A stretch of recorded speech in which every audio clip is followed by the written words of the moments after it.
Hey y'all, what's up? It's hot as hell in this car, but I'm dedicated to giving y'all content, even though it's hot as hell in this car, and I got long sleeves on. You see these drippy ass glasses? I'm living. I might have to turn the AC on because I'm dying. I just said I was living. What? A lot of y'all requested this one. 10 years of marriage. So let's get into the tea. Gotta put this AC, cause you feel me? Yeah.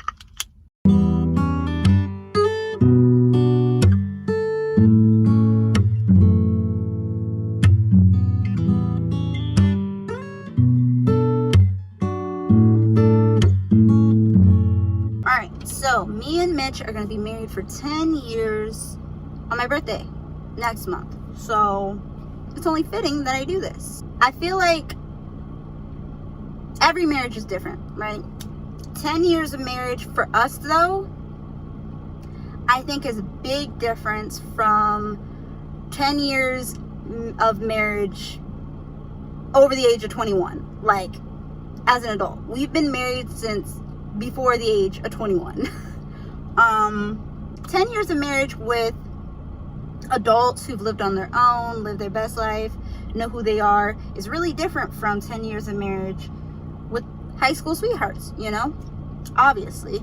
So that's a little bit of what we're working with. So this might not apply to y'all, but there's definitely tea in here that y'all could apply to your own marriages. Just know that it's going to be a little different. Some things may be more extreme because we were very, very, very young. I be talking too much. Can I help you? Okay, because of high school sweethearts, we've grown to be new people every couple of years.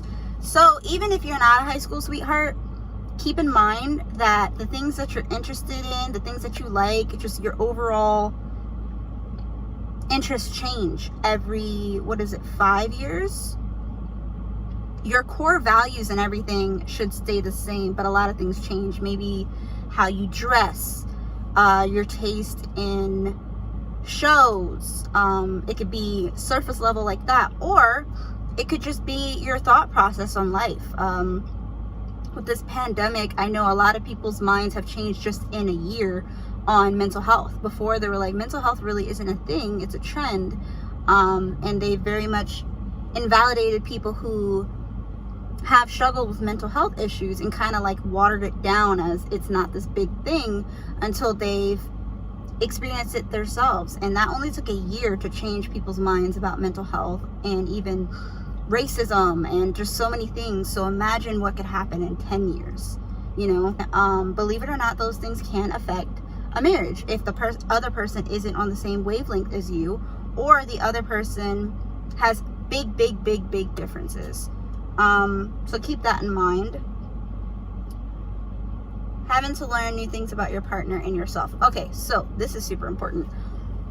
Not only are you changing to your partner, and not to say this is negative at all, when you're changing into a new person and new values and new things like that, you're also changing for yourself. So you have to figure out who you are, because who you are when you first got married to this person is different from who you are 10 years down the line. Okay, so that's enough about talking vaguely. I'm going to talk specifically. For example, it's a good example. When me and Mitch first got married, I want to say the first year or two, he was very interested in a lot of things that I thought were very, very, very sexist. And he didn't see it as sexist because that's just something that he's enjoyed. Whether it was anime or like certain movies he would watch, he just really couldn't get the correlation. Now, for all my women out there, you'll understand what I'm talking about. Women are overly sexualized, and that shit gets aggy as fuck. And Mitch is not a woman, so he couldn't put himself in the headspace to be a woman to see where I was coming from. It wasn't until we had kids and I pointed it out every time to him, where he's like, yeah, that's not needed, that's unnecessary, and it changed his perspective on things. But that's something that he didn't have at the beginning of our marriage. Another thing for me I thought that boundaries should only be put on people who are impacting our marriage negatively. I didn't think about what my partner thought was negative, you know what I mean? Or what my partner saw that I didn't see. And as an individual, I was so used to making my own decisions, and kind of sometimes you think to yourself, are you telling me what to do? And it's not that at all. Your partner is telling you their concerns, and it's up to you to hear those concerns, you know what I mean? Hear them out. And if they're seeing something that you're not seeing, same with the sexist shit I was talking about with Mitch. He wasn't seeing it. You have to take the time to see it and act accordingly, because at the end of the day, your marriage does come first. And if that person or friend or whatever rubs your partner the wrong way, your marriage the wrong way, they're not much of a friend, are they? Because they would want to be like, I'm doing that, when you make it, you know, you want your friends to want the best for you in your marriage. And if they're impacting that in any negative way and they refuse to change, you have to change. They're not married to your partner, you are. And that depends, you know, what compromise you and your partner come up with. But that's super duper duper duper important. Fill in the blanks with changing. So many other things could change as well. It just so happens me and Mitch have a lot of the same values and things like that. The only big difference we have is Mitch is, he's always said it, he's like, I'm more selfish and you are like the most selfless human being I know, which seems so combative, like it wouldn't mesh well. I teach him how to be more selfless, and he teaches me how to do more for myself, you know? So next thing. All right, y'all, I'm back in the house. It got too hot in the car. Pay no mind to all this back here. It is laundry day at the Wilson's house. Do you know how much we do laundry? Do the math. We're a family of 5. Very often. All right. Communication isn't key. Comprehension is. You can talk and talk and talk till you're blue in the face. But unless the both of you comprehend and remember what y'all talked about, talking is pointless. So yeah, as well as support is just as important as communication and comprehension. So a lot of people, when they think of support, they think of supporting their partner emotionally. Yes, super important. They think of supporting their partner financially. Yes, super important if that's y'all's gig, right? Supporting with things that they do separately is so important and could be lost at any second, because when we're married, we tend to think everything, oh, this is what we have to do together as a couple, as a couple, as a couple. But even when your partner does their own thing, which is very healthy. Yeah, I advise you guys to have your own separate things. But with those own separate things, don't get so lost into each other's separate things that you forget to support your partner in their separate things. You know what I mean? It's just very, very important, because your partner is the realest on your team. I don't care. Besides God, your partner is the realest person on your team. That is your teammate, regardless if you guys are doing something separately. So you want to make sure that your partner is getting supported in the areas of their own separate walks with life. But the thing about separate walks of life, that sounds crazy. You're married. How could you have separate walks of life? You do. At the end of the day, you're still you and your own person, and that's so important. Don't lose your person thinking that y'all are like this now.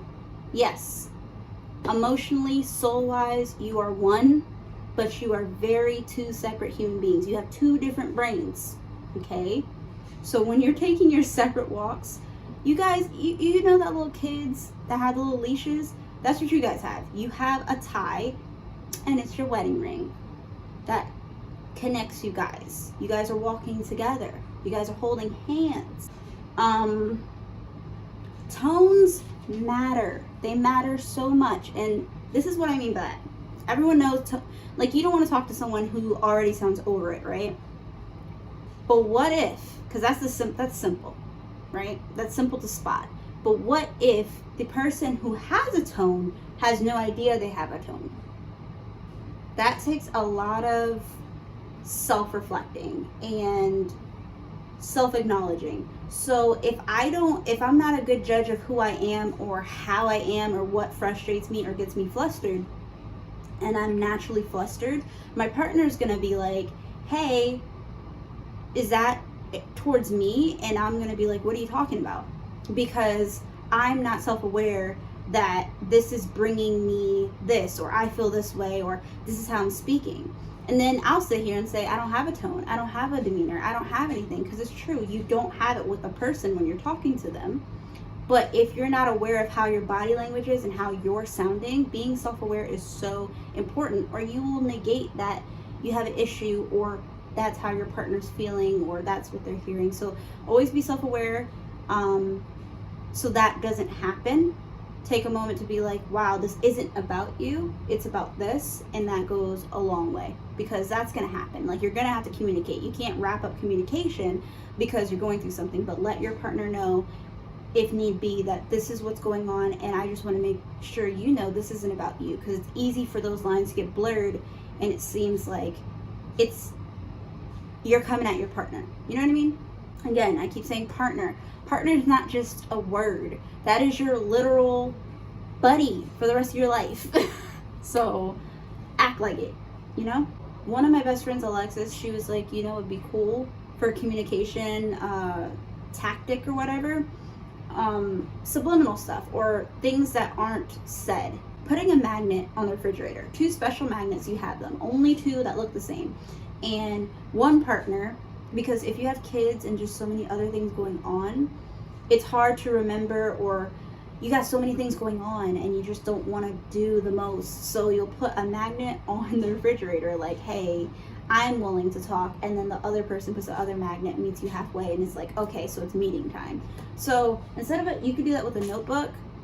Just write little things back and forth like we used to do in high school, or the magnet trick, or what I suggest is monthly meetings of just checking in with your partner to see how they're feeling, what's going on. Check-ins are so damn important. And you would think that it's just something stupid like, does something have to be going on all the time monthly for that to be a thing? No. Even if that month they may not need anything at all, it's very, very, very comforting to know, okay, you don't need anything? Cool. But that's an option. You always want to make sure no one's left unheard. You know what I mean? And sometimes a person who's vocal, who will just come to you without the monthly meeting and be like, this is what I need, this is what I need. But sometimes in a marriage, the other person might not be as vocal as you, or might not realize that they need something, and then you guys get lost in a conversation and something comes up and you're like, oh, I didn't even know I needed that, or I didn't even know that I would need you to help me with that. You know what I mean? It doesn't have to be super detrimental or deep all the time, but it is beneficial regardless. In arguments, because they happen, they're healthy. With arguments, usually there's opposing opinions, right? And then there's definitely opposing feelings. And feelings are what could tip an argument to the edge. Different opinions usually don't do that, but the feelings, either feelings get hurt, underheard, overheard, like that is what tips it over the edge. So what I find with any arguments or conversations that are getting a little argumentative, it's important for whoever is hurt at the time or is bringing this to attention to get how they feel out. Now, when that person gets how they feel out, it's important for you to realize that that is not facts. That is not, let's say they're saying something about you. It is not for you to take personally. That is a free zone. So we do this thing where I just say exactly how I feel, vent, how this affected me emotionally. He doesn't take it personally. Then he goes and he says how he felt emotionally. I'm like, whoa, why? How could you feel that? And this and that and the other. Cool. So now that that's out the way and it's heard, Mitch will hear that and he'll be like, okay, I heard that. I get you. Okay. I definitely didn't intend for you to feel this way. This is not what I intended. This is not what I wanted. And I didn't want you to feel this way. This is not what my intentions were. And I don't want to cause you that. Now let's get into what the issue is. Because once the feelings are out and heard, the issue is very much you two tackling it together. It's not one feeling overly hurt and the other one's just kind of like, what's the issue? You know what I mean? Because it holds weight for whoever's really hurt. You want to get that out the way, and then everything else is very much, let's figure out a solution to this problem together, because arguments are you two against the problem. Sorry if I moved the camera a little too much, but had to move it. All right, because I was getting talking like this was getting uncomfortable, and I just felt like y'all couldn't see up. You're like pointing down. I don't know. I can't see anyways. Okay.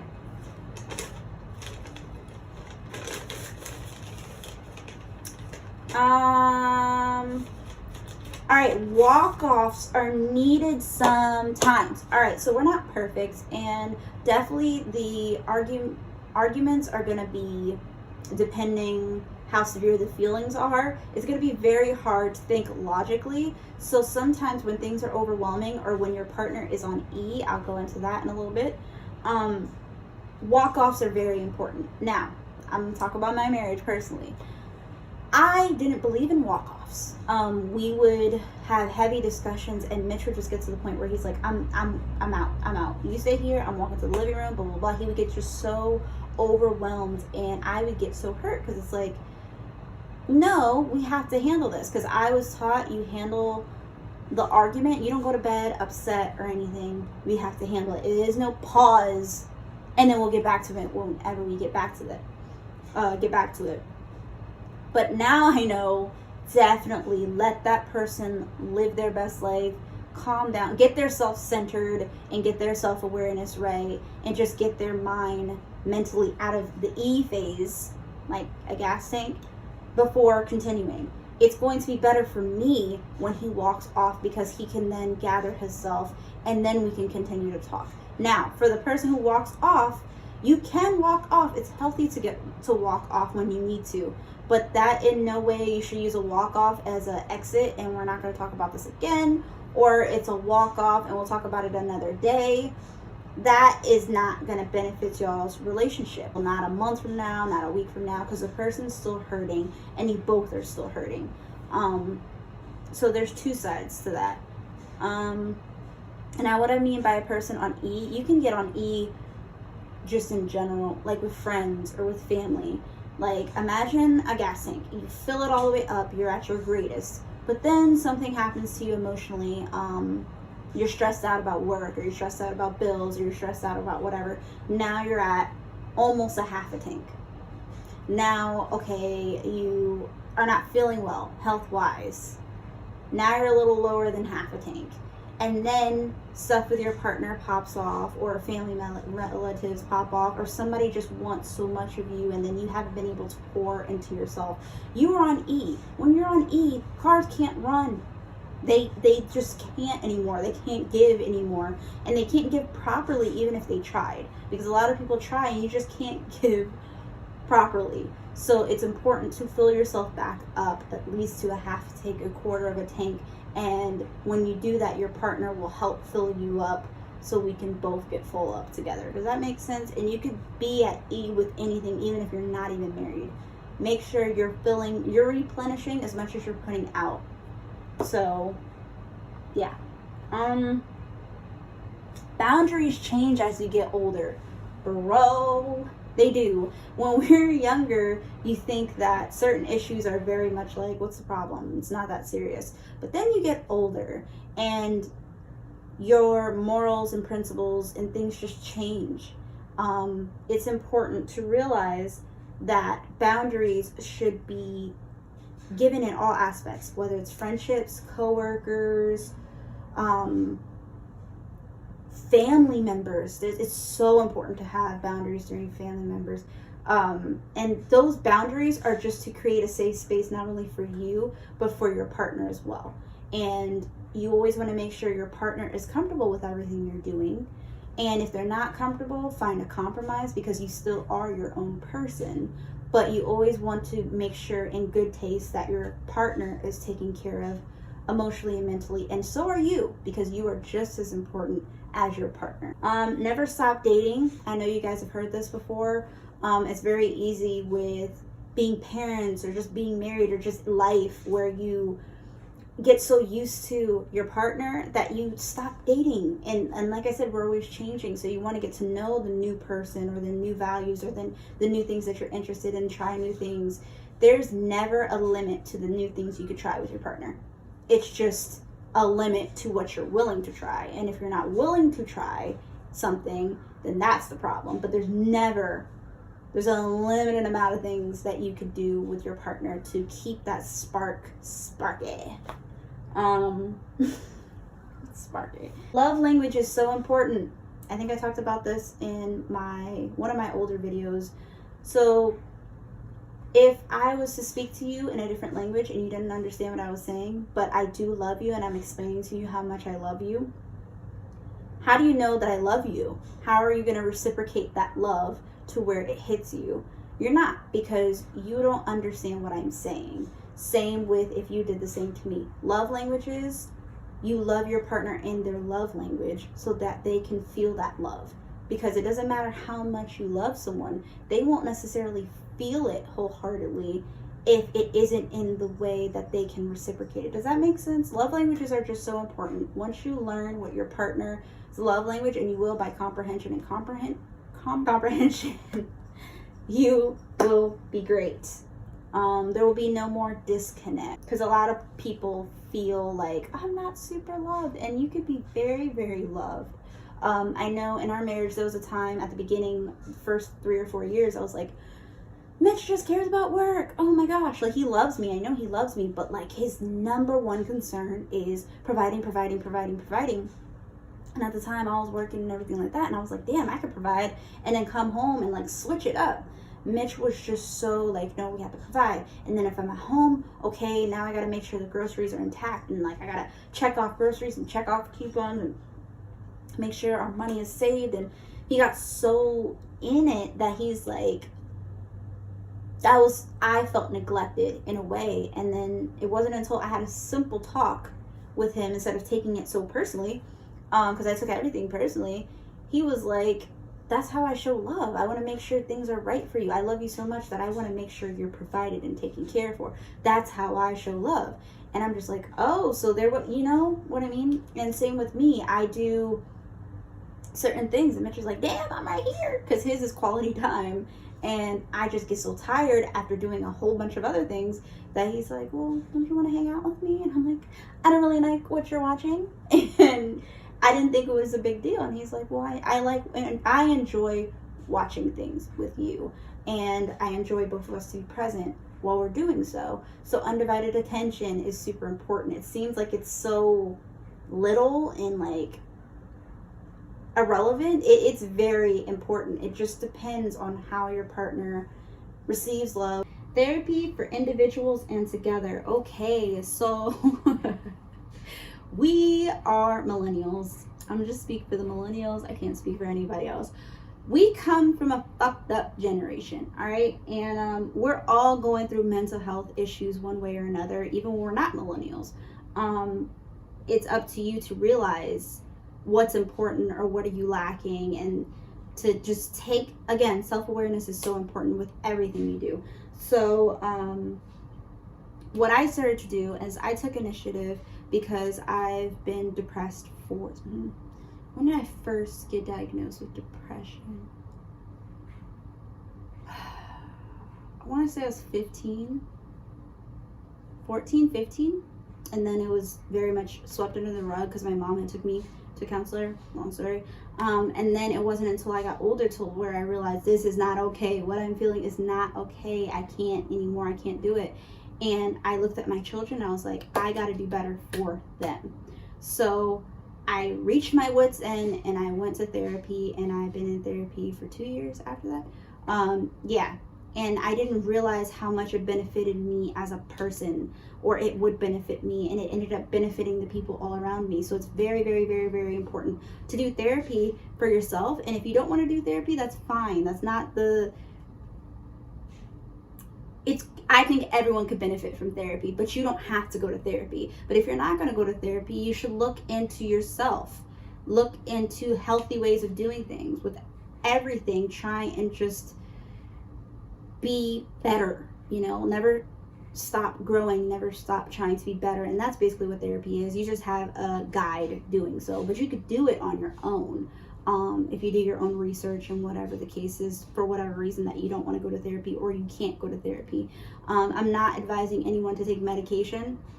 If you have to take medication, I don't shit on anyone who takes medication either.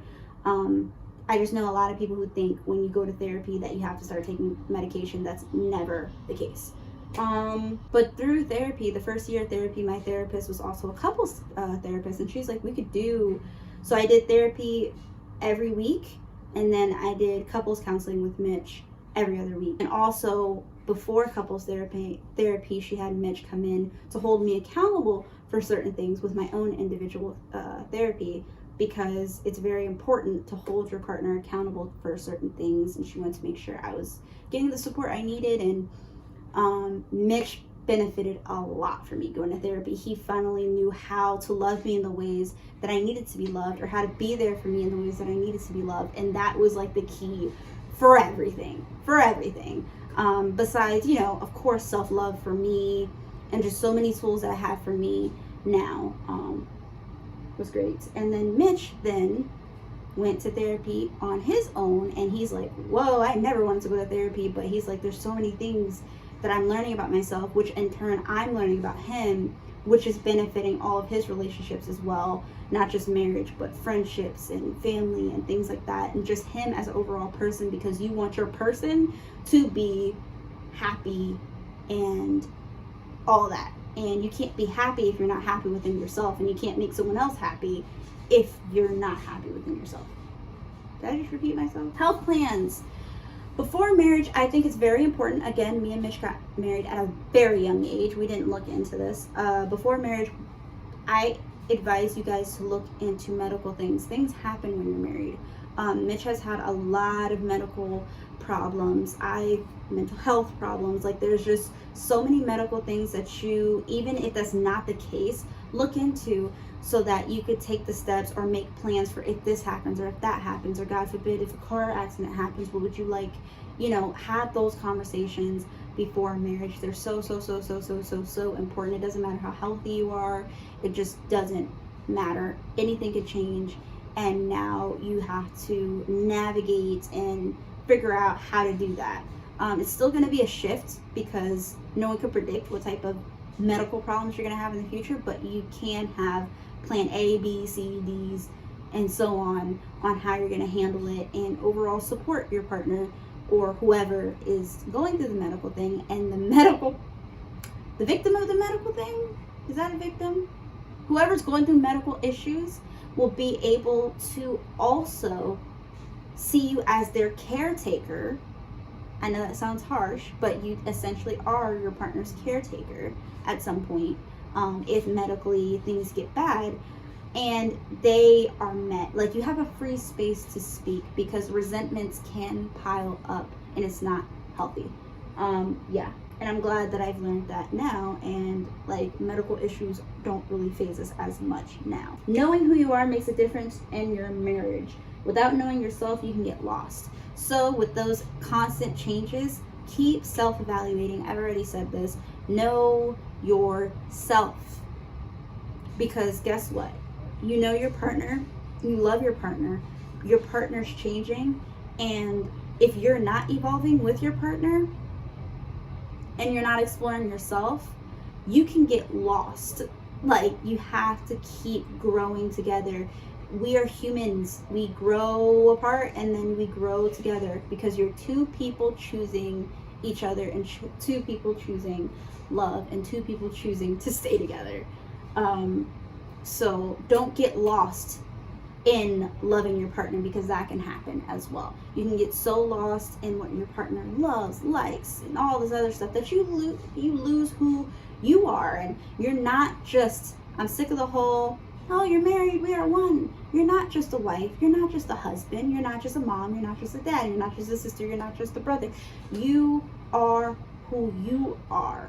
Though, yes, those are other hats that you have, but your main hat and your number one hat is you. And once you are intact, every other hat is shiny and sparkly.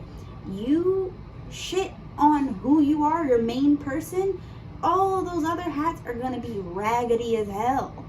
You're not going to be good at any of those jobs. You know what I mean? So that's super important. And if you don't want to do right for yourself, make sure you do right for the people you love, because doing right for yourself benefits the people you love. And I think people forget that along the way. Friendships. It's important for your partner to have their own friends. Yes. Okay, so again, going back to high school sweethearts and growing up, me and Mitch tend to have the same friends, the same friend groups, and that's super healthy to have the same friends and to have a family of friends who love the fuck out of y'all, love y'all together, love y'all separately. They love you. But it's also really healthy to have your own separate friends, just like two twins, two sisters, two brothers. You want to have separate friends to do separate things, to have your own life, because you'll lose who you are doing everything with your partner. All of your needs doing it with your partner, you start to be Jazz Mitch, Jazz Mitch, Jazz Mitch, Mitch Jazz. Mitch can't be Mitch if every aspect of my life is like Jasmine. This is Jasmine and Mitch thing. It's a Jasmine and Mitch thing. No, Mitch needs his own things. It's so, and then trust me, Jasmine benefits from Mitch having his own things, because Jasmine takes breaks for herself. You know what I mean? It's like, make sure you guys are pouring into yourself separately as much as you're pouring into each other together as a unit. Boundaries are different when you're married versus dating. Oh my gosh. So when you're dating, this is how I look at dating. Again, this whole video is just what I've learned in 10 years. You may not agree. You may not even be there yet. A lot of my friends are not even there. They're not even close to being there. No shade, no tea. But like, you can't speak on anything that you're not there. And I know I've been saying it's for the jump. You don't know until you're in the situation. And if you haven't in the situation and you don't agree with the things that I've said, that's fine. Perfectly fine. Everyone can have an opinion, but you won't know until you're in it. And then you won't know until you're in a certain marriage. You can't speak on someone else's marriage. I can only speak on mine. So I'm just giving you advice based on my own marriage, because I can't speak about yours, because I don't know y'all's principles, morals, how y'all grew up, what y'all foundation's like. Our foundation is good as hell over here. Our foundation is our foundation. One other thing I will say before I get into what I was just talking about, because I'm crazy. The person you are dating, you build foundations. You don't just get a foundation. A foundation you have to build. A marriage, just because you're married doesn't mean y'all solid. Like, you're building, and that it's kind of like building a house. I feel like when y'all are first together, you're just like, okay, this house is nice, okay, cool, let's fill it out a little bit. And then years and years of dating, you're building your castle, your foundation, your family.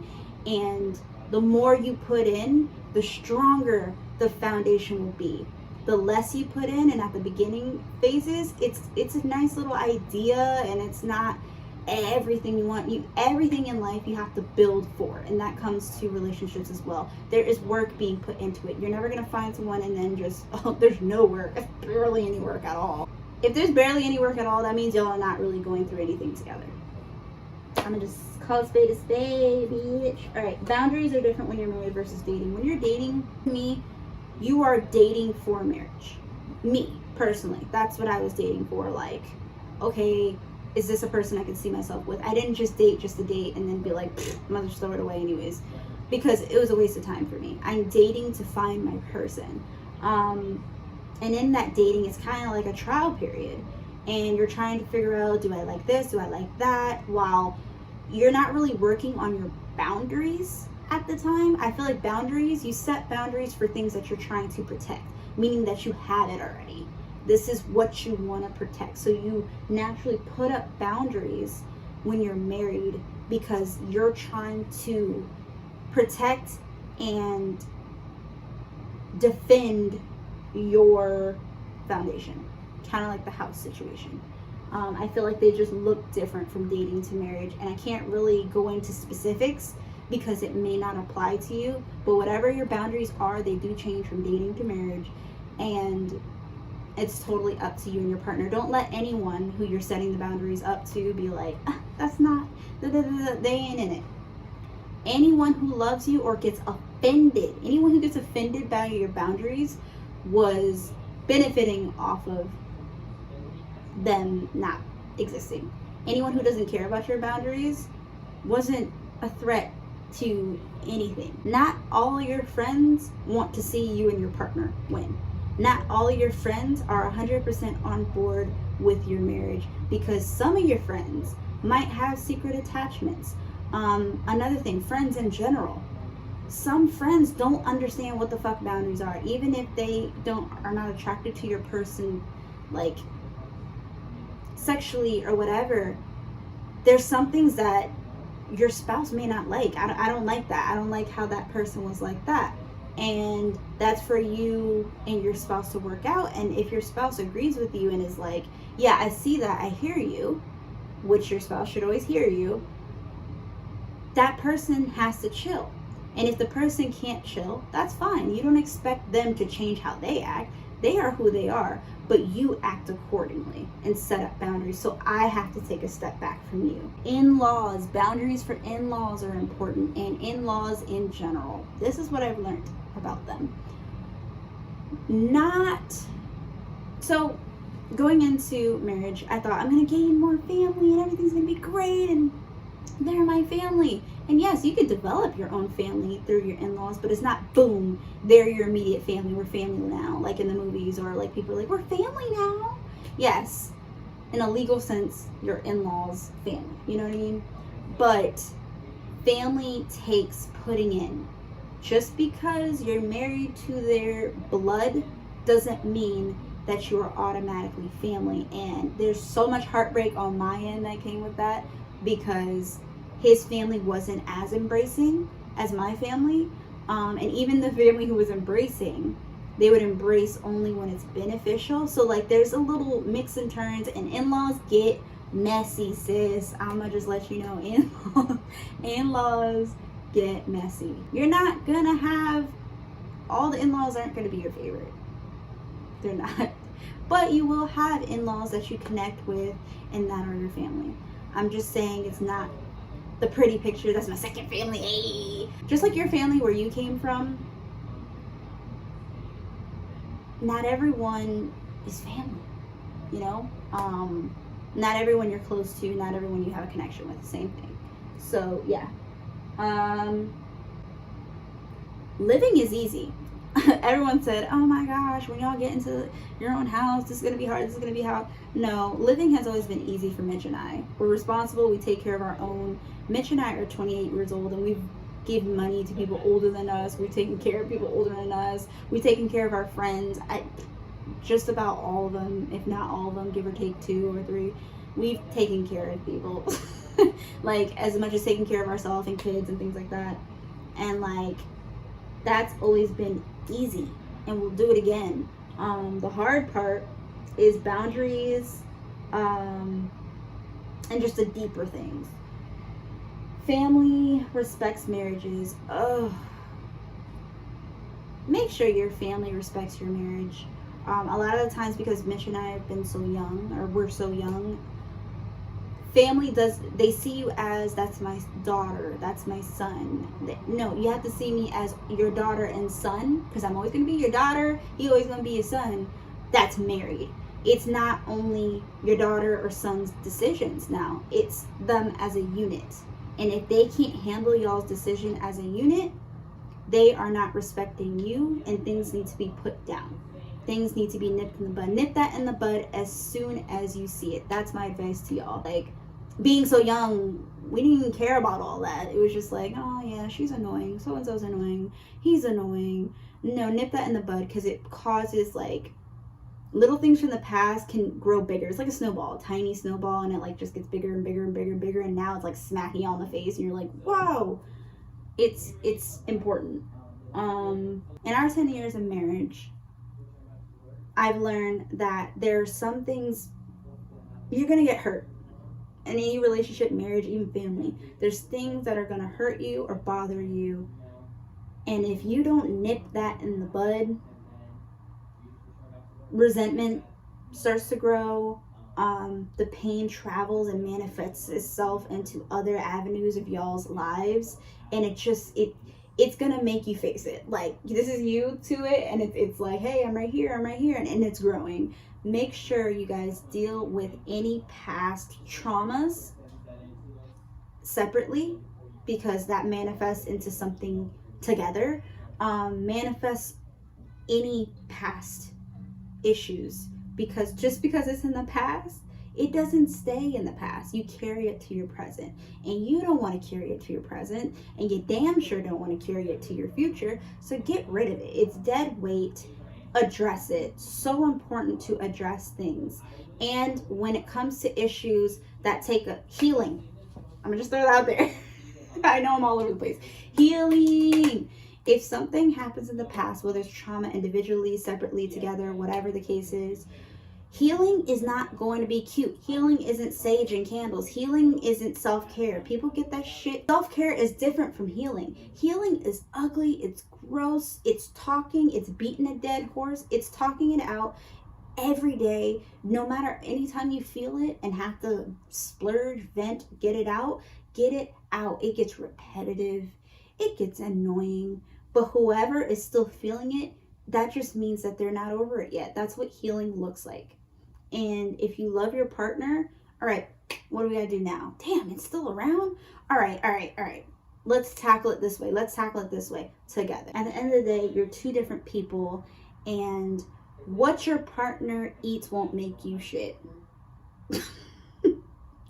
You know what I'm saying? Like, you're two separate people choosing to love each other.